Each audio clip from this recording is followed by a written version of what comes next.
Hello Hasbro fans, this is Hephaestus Destroyers back again with yet another Star Wars action figure review. And this time taking a look at a figure from the Star Wars Legacy collection. This is Leesub Sirln,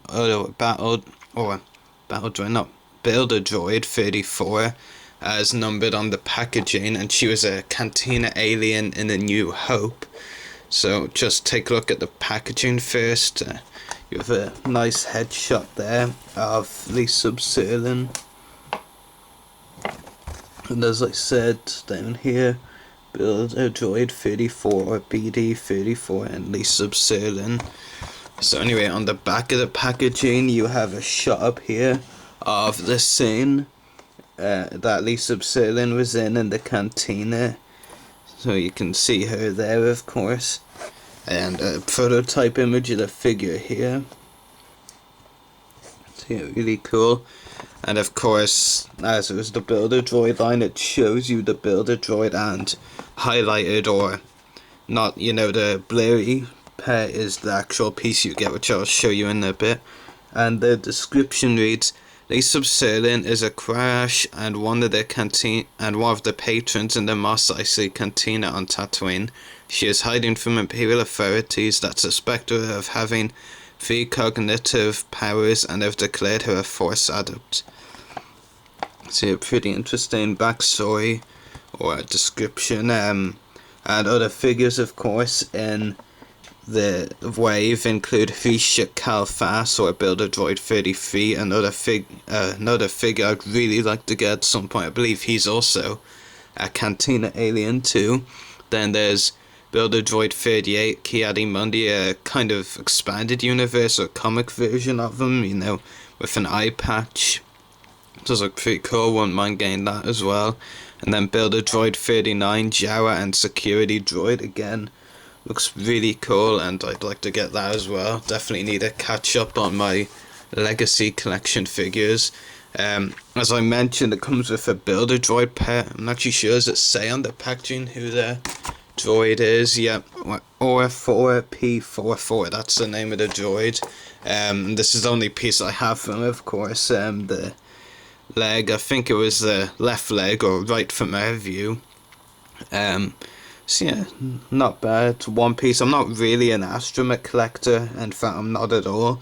But, I may as well try and complete this droid because, kind of pointless otherwise, having just one leg. Anyway, moving on to the accessories Leesub Sirln comes with. She comes with this glass, I'm trying to show you, yeah. And if Hasbro over the years have released various glasses with various different Cantina alien figures, so it's not really anything we haven't seen before, and it's a very clear colour, like it's just plain white really, but it's still pretty cool. So yeah, nice indeed. And the other accessory that Leesub Sirln comes with is a blaster pistol, which anyone on the run would really need, and again, fairly basic design, but still pretty cool. I do like the design of it. So yeah, that's the accessories out of the way, and onto the figure itself. I don't have many Cantina alien figures. In fact, this might be the first one to my knowledge. Well, actually, it won't be the first one. Anyway, I got this figure back at a convention in February.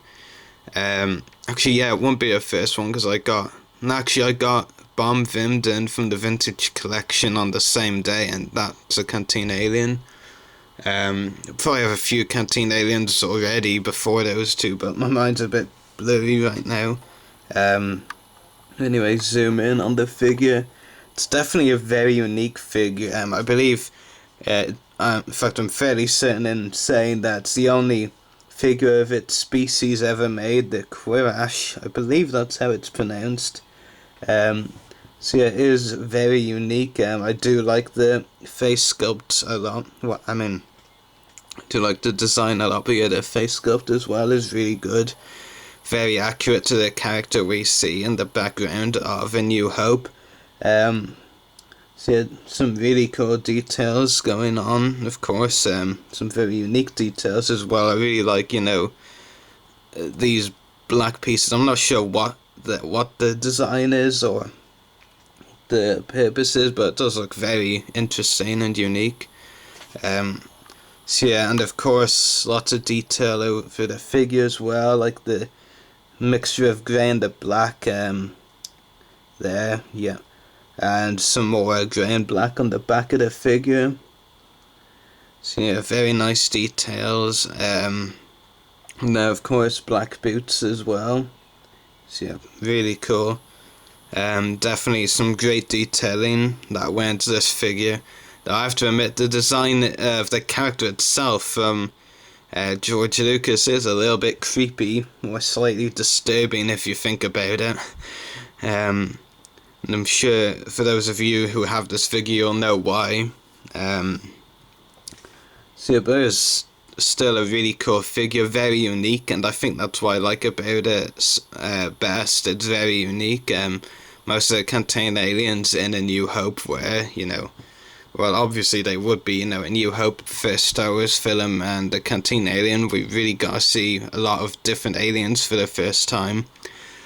So yeah, anyway, articulation on this figure includes a ball-jointed head, ball-hinged shoulders and elbows, swivel wrists, swivel waist, swivel hips, ball-hinged knees and ball-hinged ankles, so a very well articulated figure. And I have no complaints really with the articulation on this figure. So I'll give this figure a 10 out of 10 definitely. I have absolutely no complaints. It's a really cool Cantina alien.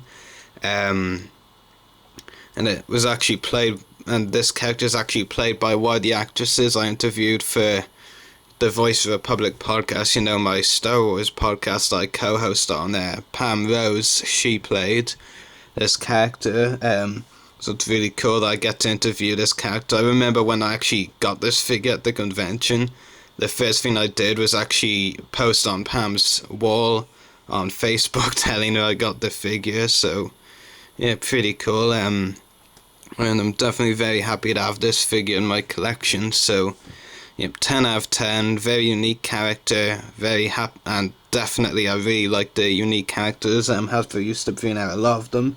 Not so much anymore, but from the rumors I've heard today, that could be changing very soon. With some really cool, more unique figures on the way. So anyway, I hope you've enjoyed this review. May the Force be with you, and happy hunting.